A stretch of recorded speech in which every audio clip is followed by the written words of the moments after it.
할렐루야. 아멘. 하나님께서 우리 예배 가운데 임재하셔서 은혜로 인도하시는 줄을 믿습니다.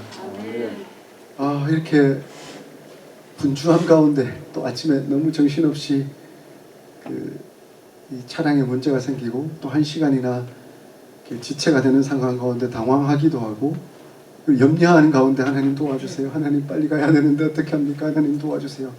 이렇게 기도하는 마음으로 이게 오니까 또 제 마음에 간절함이 생기는 것 같아요. 하나님께서 야, 너 참 연약하지? 네 뜻대로 안 되지? 그렇기에 모든 순간순간 하나님을 의지하고 하나님 바라보고 기도함으로 나와야 된다 하는 것을 가르쳐 주시는 것 같습니다. 그래서 오늘은 좀 더 이 간절함이 있는 것 같아요.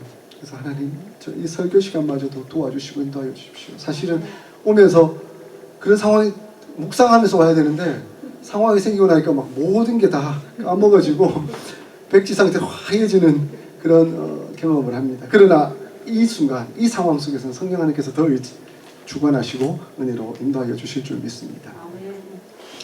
많은 사람들이 이제 그리스도인이라면 누구나 성령 충만을 받고 싶어 합니다. 성령 충만이 뭘까요? 성령 충만하면 어떠한 상황이 될까요? 사람들이 너는 성령 충만하냐? 너는 교회를 오래 다녔는데 아직도 성령 충만하지 않느냐? 뭐 이런 질문을 하기도 합니다. 그런데 늘 이 성령 충만을 얘기하면서 따라오는 것이 성령의 능력처럼 보입니다. 성령이 충만하면 마치 예언도 하고 기적도 베풀고 병자가 낫기도 하고 막 이런 역사들이 막 일어나면 성령 충만한 것처럼 보이기도 합니다. 제가 신학교를 막 입학했을 때 한 친구 집에 제가 전화를 했습니다. 친구 집에 전화를 했는데 그 친구 집에 전화를 했더니 아버지가 받으시더라고요. 아버님이 여보세요, 제가 누구 있습니까? 제가 누구랑 통화하고 싶습니다. 했더니 지금 누구 없는데 너 누구냐? 이렇게 물으시더라고요. 예, 저는 손영호라고 합니다. 친구인데요. 그러면 그때가 고3에서 이제 막 대학을 들어가는 상황이었거든요. 그럼 너는 어느 학교 갔냐? 어느 대학교 갔냐? 물으시더라고요. 그래서 제가 저는 신학대학교로 갔습니다. 하나님의 종으로 잘 쓰임받도록 기도해 주십시오라고 이렇게 말씀을 드렸더니 야, 그러면 너는 영험한 목사가 되어야 된다 이렇게 말씀하시더라고요. 네, 제가 훌륭한 영적인 목사가 되도록 하겠습니다 이렇게 말씀을 드렸더니 그 친구 아버님이 내가 아는 목사님이 있는데 그 목사님은 내 딸이 어느 대학교 무슨 과에 갈 건지도 다 알아맞추더라. 그러니까 신비한 목사님이고 영적으로 탁월하고 충만한 목사다 이렇게 얘기하시는 거예요. 저 깜짝 놀랐어요. 그리고 자네도 그와 같은 목사가 되길 바란다 이렇게 말씀하시는 거예요. 이거는 약간 점쟁이 같은 목사인데 과연 그것이 영험한 목사이고 또 성령으로 충만한 목사인가 하는 그런 생각이 문득 들었습니다. 우리가 하나님 앞에서 성경적으로 성령의 충만이 무엇인지, 성령의 능력이 무엇인지, 그리고 그 성령의 능력이 무엇을 지향하고 있는지를 살펴보지 못하면, 하나님 말씀 앞에 굳건히 서지 못하면 이런 어리석음에 빠질 수가 있습니다. 여전히 세상에서 말하는 그런 영험함에 성령을 갖다 대는 그런 잘못을 범할 수도 있다는 것입니다. 그러므로 우리는 성령께서 우리에게 주시는 진정한 능력과 그 목적을 성경을 통해서 바로 깨달을 수가 있어야 합니다. 그럴 때 진정한 올바른 성령의 능력을 우리가 가질 수가 있게 되는 것입니다. 그래서 우리 어스틴 사랑의 교회에 출석하시는 모든 성도님들은 성령의 충만함을 입을 수 있기를 바라고 그 성령의 능력이 흘러넘쳐서 성경적인 성령의 삶을 살아갈 수 있기를 바랍니다.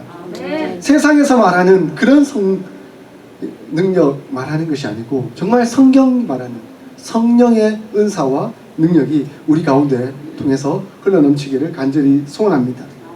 성경에서 말씀하시는 성령의 능력은 십자가의 도에 있습니다. 고린도전서 1장 18절에 보면 십자가의 도가 하나님의 능력이라고 말씀하셨습니다.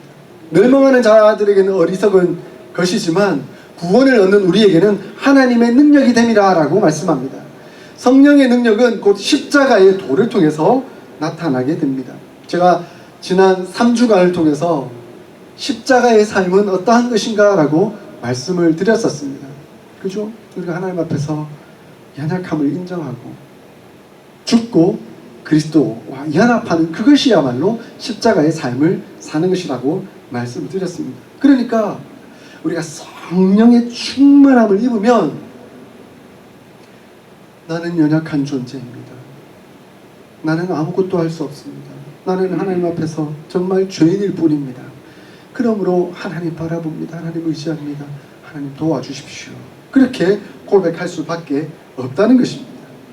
그러므로 아까 권사님 말씀하셨던 것처럼 제 설교 듣고 죽는 연습을 하셨다 하셨잖아요. 사도 바울이 고백했던 것처럼 나는 날마다 죽노라. 네, 날마다 십자가 앞에 서는 거예요.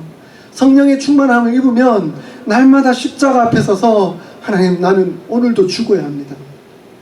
죄에 대하여 죽어야 하고 세상에 대해서 죽어야 합니다. 그러지 않고는 하나님 앞에서 살 수가 없기 때문에 그렇습니다. 그러할 때 성령의 능력을 덧입고 하나님 앞에 살 수 있는 줄을 내가 믿습니다. 하나님 도우시고 역사하여 주시옵소서. 그러므로 성령의 충만함을 입게 되면 십자가의 도를 따르게 되고 자신의 어떤 능력이나 자신의 카리스마를 자랑하기보다는 오히려 약함을 자랑하게 되어 있습니다. 그래서 사도 바울은 사실 카리스마가 넘치는 사람이었죠. 그에게는 성령의 능력이 충만히 임했던 사람입니다. 그는 하나님의 말씀을 가르쳤던 사람이고 하나님의 말씀을 친히 성령의 도우심을 입고 썼던 사람입니다. 그리고 사도 바울을 통해서 성령의 역사가 일어나기도 했죠. 많은 사람들이 치유받기도 했습니다. 옷깃을 만지기만 해도 역사가 일어나는 그런 성령에 충만한 사람이었습니다. 그런데 그 사도 바울이 나는 성령으로 충만하여 이렇게 능력이 있다, 이렇게 성경을 말씀하고 있다, 그렇게 자랑하지 않았습니다. 사도 바울은 오히려 나는 나의 약함을 자랑한다라고 고백하고 있습니다. 왜입니까? 그는 십자가의 도 안에 있었기 때문에 그렇습니다. 예수 그리스도께서 십자가에 못 박혀 죽으시는 그 죽으심 안에 자기도 함께 죽고 있음을 인정했기 때문에 그렇습니다. 그러므로 나는 연약하고 부족한 존재이기에 하나님 앞에 설 수가 없어. 하나님이 하시지 않고는 나 스스로는 할 수 없어 라고 그렇게 고백을 드리고 있었던 것입니다. 그러므로 그는 날마다 약함을 자랑했습니다. 그는 카리스마가 있었음에도 불구하고 성경을 보니까 다른 사람들이 너는 왜 카리스마가 없느냐라고 공격을 하기도 했습니다. 그리고 너는 그렇게 언변술이 없느냐, 그 말을 그렇게 잘 못하느냐라고 또 공격을 받기도 했습니다. 그러할수록 사도 바울은 카리스마를 자랑하기보다 겸손히 하나님 앞에 나와 약함을 인정하고 약함을 자랑하고 있습니다. 그 약함을 자랑할 때 비로소 하나님의 능력이 나타나고 하나님의 도우심이 일어나기 때문에 그렇습니다. 성령께서 역사하시는 그 능력이 결국 우리의 연약함을 통해서 역사하십니다. 만약에 우리가 생각할 때 나는 능력이 있어, 난 잘해, 그래서 어떤 역사를 이루어냈다고 생각해 보세요. 그러면 그 사람이 그 역사했던 그것을 하나님께 영광 돌려드릴까요? 아니면 난 참 능력 있어, 나는 이 정도 되는 사람이야, 이렇게 생각을 하게 될까요? 하나님께 영광을 돌려드리지 않습니다. 왜냐하면 자기의 그 공력, 그 능력이 조금이라도 가미됐다고 생각하기 때문에 나는 내 능력으로 했다고 생각하지, 하나님이 하셨다라고 은근슬쩍 고백한다고 할지라도 그 안에는 자신의 그 교만함이 묻어나 있습니다. 많은 사람들이 그러함을 봅니다. 하나님이 하셨죠 라고 하지만 은근슬쩍 자기 어깨에 힘이 들어가서 야, 내가 그래도 했지. 나니까 하나님이 쓰셨지. 이렇게 고백하는 사람들을 많이 봅니다. 그곳에는 하나님의 영광이 없는 것을 봅니다. 뭔가 나타나긴 했지만 하나님의 영광보다는 자기의 영광이 나타나는 것을 봅니다. 하나님은 가장 연약한 자, 그 사람을 사용하셔서 하나님의 능력을 보여주십니다. 그러할 때 하나님의 능력이 드러나고 하나님의 영광이 드러나기 때문에 그렇습니다. 그러므로 하나님은 철저히 약한 자를 들어 사용하십니다. 저와 여러분들은 약함을 인정하시죠? 일단 아멘을 크게 하셔야 됩니다. 왜냐하면 크게 안 하면 내가 능력이 있는 것처럼 보이거든요. 우리 약함을 인정하시죠? 아멘. 그렇게 하나님은 우리에게 능력을 베풀어 주십니다. 근데 그 능력을 왜 베풀어 주실까요? 야, 너는 약하지만 너에게 능력이 있음을 내가 보여주기 위해서 능력을 베풀어 주실까요? 아닙니다. 하나님께서 우리에게 능력을 베풀어 주시는 이유는 한 가지 목적입니다. 하나님의 영광을 위하여. 오직 하나님의 영광을 드러내기 위하여 하나님 우리에게 능력을 베풀어 주십니다. 우리에게 교만하도록 하기 위해서 하나님 능력 베풀어 주시는 것 아닙니다. 그러므로 하나님은 성령 하나님을 통해 우리에게 내주하실 때에 우리에게 능력을 베풀어 주신 건 철저히 우리의 연약함을 인정하도록 하고, 그럼에도 불구하고 하나님이 하셨다라고 고백하도록 함으로 하나님의 영광이 드러나도록 인도하신다는 것이죠. 그렇게 하나님의 영광이 드러날 때 교회는 교회가 됩니다. 교회 안에서 자기를 드러내는 목소리가 시작되면 그 교회는 분열되게 되어 있습니다. 주인이 하나님이 아니거든요. 주인이 예수님이 아니거든요. 각자가 주인 되어가지고 사사기에 말씀하는 것처럼 각자가 다 주인 되어서 자기가 왕이 되어서 마음대로 소견대로 행하니까 지 마음대로 가는 거죠. 갈 길을 찾지 못하는 거죠. 그러나 성령께서 역사하시면 한 성령으로 말미암아 성도들이 다 하나님의 영광을 인정하고 하나님의 목소리를 내기 때문에 한 방향으로 나아가게 되어 있습니다. 그래서 고린도후서 12장 5절부터 10절까지를 보면 각양 다양한 은사가 나타나고 있습니다. 우리가 각양 다양한 은사를 받아서 그 은사를 따라 행동하지만 그 은사를 주신 분은 한 분, 한 성령님이십니다. 그래서 오른손이 오른손의 역할을 하고 왼손이 왼손의 역할을 하고 오른발이 오른발의 역할을 하고 왼발이 왼발의 역할을 하지만 머리이신 그리스도께서 지도하시고 인도하시기 때문에 한 목소리, 한 박자, 한 방향을 이끌어 나갈 수가 있게 되는 것이죠. 그러면 분열이 일어나지 않고 한 방향으로 나가는. 근데 오른손이 야, 나는 중요한 역할을 하니까 난 내대로 갈 거야. 왼손이 나도 내대로 중요하니까 난 내대로 갈 거야. 그럼 오른발은 오른발대로 가고 왼발은 왼발대로 가면 어떻게 될까요? 예, 심각한 문제가 발생하게 되는 거죠. 그러면 한 목적, 한 방향으로 나아갈 수도 없게 되고 결국에는 하나님의 영광도 나타내지를 못하게 되는 겁니다. 그러므로 성령 하나님께서 역사하시는 것은 하나님의 영광을 위하여 우리에게 각양 맞는 은사를 베풀어 주시고 그 은사에 따라 우리가 순종함으로 잘 사역하고 섬길 때 하나님은 교회가 교회되도록 역사하시고 그 교회가 성장하고 발전하여서 하나님의 영광이 드러나도록 주관하시고 역사해 주십니다. 아멘. 우리 교회가 그런 방향, 그런 목적을 향해 나아갈 수 있어야 합니다. 아멘. 그러므로 우리 어스틴 사랑의 교회의 주인은 하나님이시고 예수님이십니다. 그러면 우리는 우리 지체의 역할을 충실히 받들어 감당하면 됩니다. 그 역할을 감당하고 이루어 나갈 때 우리는 교만하지 아니하고 하나님, 저는 연약하지만 하나님 나를 쓰셔서 나의 은사를 사용하셔서 하나님의 영광을 드러내주시고 그리고 교회가 교회되도록 역사하셨습니다. 감사합니다. 이렇게 고백하지 않을 수가 없는 것이죠.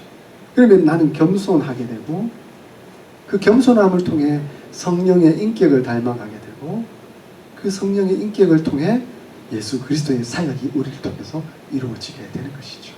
그러므로 예수 그리스도의 사역이 우리의 삶을 통해서 그리고 우리의 교회를 통해서 계속해서 이루어지고 왕성하게 펼쳐져 가게 되는 것입니다. 이것이 하나님의 은혜이고 하나님의 역사입니다. 예수님은 성령을 충만하셨습니다. 그래서 하나님의 뜻을 이루어 나가셨죠. 예수님께서 성령의 충만을 이루셨을 때 예수님의 사역과 인격을 이루어 내실 수가 있었습니다. 예수님께서 성령에 충만하셨을 때 이루어졌던 사역이 세 가지로 크게 분류해 볼 수 있습니다. 하나는 가르치는 사역이셨죠. 그래서 하나님의 말씀을 잘 가르치는 사역을 하셨습니다. 그리고 두 번째로는 치유하시는 사역을 하셨습니다. 그래서 병들고 병뿐만 아니라 마음이 상하고 아파하고 고통하는 그 사람들을 하나님께서 치유하시고 또 회복시키시며 역사하시는 그 은혜 가운데 인도하셨습니다. 그리고 세 번째로는 세상으로 하여금 예수님의 제자를 세우고 주의 복음이 흘러넘치도록 역사하셨던 것이죠. 이러한 사역이 우리가 성령 충만할 때 동일하게 이루어지도록 하나님은 주관하시고 역사해 주십니다. 우리가 성령 충만하여 성령의 인도하심을 받고 그 길을 따라갈 때 하나님 우리를 통해 세상에게 말씀을 가르치시고 하나님 우리를 통해 세상이 치유되고 회복되도록 인도하실 뿐만 아니라 결국 우리를 통해 주의 복음이 세상에 확장되어 가도록 역사해 주십니다. 그러므로 예수님의 사역이 계속해서 우리를 통해 펼쳐가도록 주관해 주시는 것이죠. 뿐만 아니라 예수님은 성령의 9가지 열매를 맺으셨습니다. 갈라디아서 5장 22절에 보니까 성령의 열매는 사랑과 희락과 화평과 오래 참음과 자비와 양성과 충성과 온유와 절제라고 말씀하고 있습니다. 이런 성령의 9가지 열매를 아름답게 맺어 가셨습니다. 우리가 성령 충만할 때 우리의 인격적으로 사랑, 희락, 화평, 오래 참음, 자비, 양선, 충성, 온유와 절제와 같은 이런 아름다운 열매를 하나님께서 맺어가도록 역사해 주실 것입니다. 이것이 우리의 사역이어야 하고 우리의 인격이어야 합니다. 그러므로 이제 마지막 세 번째로 성령의 충만을 하게 되면 성령의 능력이 우리를 통해 역사함으로 하나님의 영광이 드러나게 되고 교회가 교회되도록 인도하시기 때문에 교회는 더욱 온전히 하나가 되고 또 예수님이 주인 되심을 더욱 보여주게 됩니다. 바울은 늘 한결같이 말합니다. 우리가 한 세례를 받았다. 한 세례를 받았다는 것은 곧 주 예수 그리스도의 이름으로 한 성령님을 우리가 받게 되었다라고 말씀하고 있습니다. 그러면 우리는 한 세례를 받아 한 성령님으로 말미암아 한 교회, 한 몸이 되었다라고 말씀합니다. 그래서 제가 이전에 말씀드렸던 것처럼 우리의 주인 되신 하나님, 우리의 주인 되신 성령님, 우리의 주인 되신 그 예수 그리스도를 따라 살아갈 때 우리 교회는 분열함이 없고 우리 교회는 다툼이 없고 나눔이 없고 오직 한 마음 한 뜻 되어 예수 그리스도께서 목적하신 바 그 방향을 따라 온전히 살아갈 수 있게 된다는 것을 우리에게 가르쳐 주고 있습니다. 저는 어스틴 사랑의 교회에 이제 한 달 정도 왔는데요. 성도님들을 알아가면 알아갈수록 제 마음에 참 기쁨과 은혜와 감사가 있습니다. 그래도 제가 멀리 있기도 하고 지금 또 코로나 상황이기 때문에 직접 신방을 가는 게 쉽지 않아서 주중에 그 영상 통화로 이제 신방을 한 분 한 분 할 때 제 마음에 참 기쁨이 있었습니다. 권사님은 얼굴을 보여주고 싶지 않아서 영상을 차단하셔가지고 통화로만 했지만 그럼에도 불구하고 제 마음에 참 기쁨이 있었습니다. 한 분 한 분이 쉽지 않은 여정과 어려운 과정을 거쳐왔지만 그러나 은혜로 여기까지 왔음을 고백하고 있고 하나님께서 역사하셨다라고 하는 그 마음의 기쁨과 감격함이 있는 것을 보면서 저도 마음이 기뻤습니다. 그리고 기도 제목을 나누고 그 기도 제목을 붙들고 제가 함께 기도해 드리는데 저도 마음이 울컥해서 눈물이 나더라고요. 예수 그리스도 한 성령께서 우리 마음을 역사하실 때 공감하게 되는구나, 이해하게 되는구나. 이 이민 사회의 그 서름과 아픔을 다 이해할 수는 없지만 그러나 공유하는 마음이 생기고 그걸 서로에게 위로가 되어줄 수 있도록 하시고 그리고 기도함으로 치유하시는 성령의 회복의 역사가 있다는 것을 제가 마음에 경험을 하였습니다. 그렇게 되고 나니까 더 보고 싶은 거 있죠. 또 뵙고 또 사랑하는 마음으로 또 기도 제목을 묻고 싶고 또 그 기도 제목 붙들고 하나님 앞에서 또 한 주간을 또 살아가야 되겠구나 하는 그런 마음가짐이 있었습니다. 또 한 가지 깨닫는 것은 그런 어려운 형편과 여러 가지 힘든 상황 속에 있음에도 불구하고 여전히 하나님의 나라와 하나님의 영광과 하나님의 교회를 위해 내가 살아야 되겠다 하는 그 고백을 들으시는 여러분들이 너무 감사하고 또 자랑스럽고 기쁘더라고요. 비록 어스틴 사랑의 교회가 작지만 힘이 있고 저력이 있구나. 왜냐하면 하나님을 너무 사랑하고 하나님의 교회가 교회되도록 정말 간절한 마음을 가지고 계시는구나. 제가 그걸 느꼈습니다. 그래서 하나님 감사합니다. 그래서 저도 기쁩니다. 하나님 저도 부족하지만 이런 성도님들과 함께 한 마음 한 뜻 되어 제가 할 수 있는 그 기간 동안이라도 최선을 다해서 하나님 나라를 함께 이루어 나갈 수 있도록 도우시고 역사하여 주십시오. 그렇게 기도가 되었습니다. 저는 사실 이 말씀이 지금 놔두고 있는 말씀이 제 논문 주제와 연관되어 있습니다. 십자가 그 은혜의 삶, 그 은혜의 삶이 과연 어떤 삶인가 하는 것을 저는 돌아보고 있습니다. 그래서 그것과 연관지어서 저는 말씀을 준비하고 있습니다. 이 말씀을 따라 정말 십자가의 은혜 삶을 우리가 살아갈 수 있기를 소원합니다. 그러므로 그 십자가의 도가 우리를 통해서 흘러넘치고 하나님의 영광이 우리를 통해 나타날 수 있기를 바랍니다. 오늘 본문에 너희가 그리스도와 함께 고난을 받을 때 하나님께서 영광에 동참하도록 역사하실 것이다. 그것이 성령의 인도하심이고 성령의 주관하심이고 성령의 역사함이다 라고 가르쳐주고 있습니다.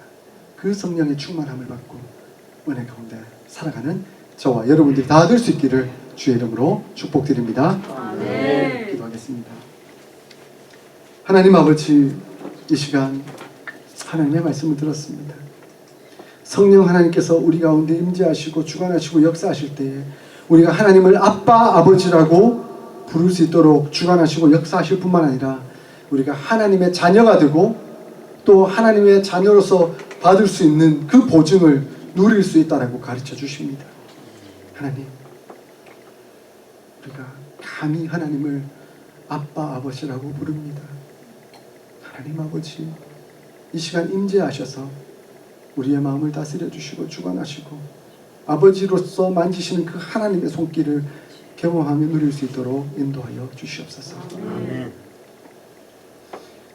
성령에 충만할 때 예수 그리스도와 연합하게 되고 그 예수 그리스도와 연합할 때에 하나님의 영광에 동참하게 될 것이라고 가르치고 계시지만 그 영광에 동참하기 위한 고난이 우리에게 있을 것이라고 말씀하고 있음을 기억하게 하여 주시옵소서.